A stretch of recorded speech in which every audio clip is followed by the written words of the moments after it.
Welcome to another exciting episode of Howard's Opinion. I'm your host, Howard, and we're glad you're tuning in today. As we dive into the world of sports, there's been a plethora of coaching changes across the college football landscape, and boy, do we have some opinions on these moves.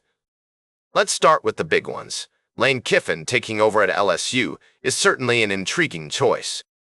Given his track record with employers, this marriage may not end well. But considering his success on the field and in the transfer portal, combined with LSU's resources, it's hard to doubt it will work until it doesn't.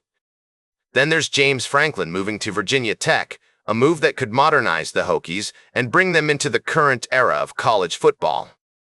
Other notable hires include Pete Golding at Ole Miss, who by default had to be the man for the job, and Eric Morris at Oklahoma State, who brings quarterback Drew Mestamaker with him, promising immediate improvement. We also have Bob Chesney at UCLA, a compelling move that could bring some much-needed developmental expertise to the Bruins. But what about the less flashy hires? Ryan Silverfield at Arkansas, for instance, will have his work cut out trying to define the Razorbacks' place in the SEC with limited resources. And then there's Tavita Pritchard at Stanford, who may not have as much autonomy as you'd think given Andrew Luck's influence over the program.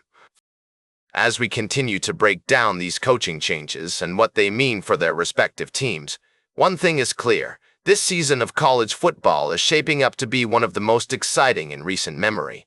With new faces in new places, there are endless storylines to explore. We'll be right back with more fascinating sports news on Howard's Opinion. Welcome back to Howard's Opinion, ladies and gentlemen. I'm your host, Howard Closewell, speaking to you from the heart of the sports universe. Today, we're discussing a most intriguing tale of patriotism, music, and baseball. It appears that the renowned musician Bad Bunny attempted to pave the way for Carlos Correa, the talented infielder, to represent Puerto Rico in the upcoming 2026 World Baseball Classic. Now, this is where it gets fascinating, folks. Bad Bunny, being the devoted patriot that he is, offered to cover the costs of an insurance policy for Correa, allowing him to participate in the tournament. However, as we delve deeper into the story, we find that Correa was advised against accepting this generous offer by none other than Major League Baseball and his agent, Scott Boras.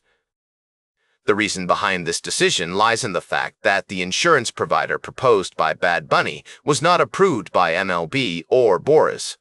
This raises important questions about the complexities of athlete participation in international competitions and the role of insurance in securing their careers. It's a delicate balance between representing one's country and protecting one's livelihood. As Correa himself stated, "I could not sign my life away with something that 3 people that I trust are telling me not to do." This sentiment echoes the prudent approach athletes must take when navigating the intricate landscape of professional sports. The drama of athletic competition is not just about the game itself, but also about the decisions made off the field. In my humble opinion, this story highlights the intersection of sports, culture, and the personal interests of high-profile figures like Bad Bunny. His attempt to support Correa and the Puerto Rican team demonstrates a deep sense of national pride and a willingness to use his influence for the greater good. As we continue to explore the multifaceted world of sports, it's essential to consider the human element that drives these stories.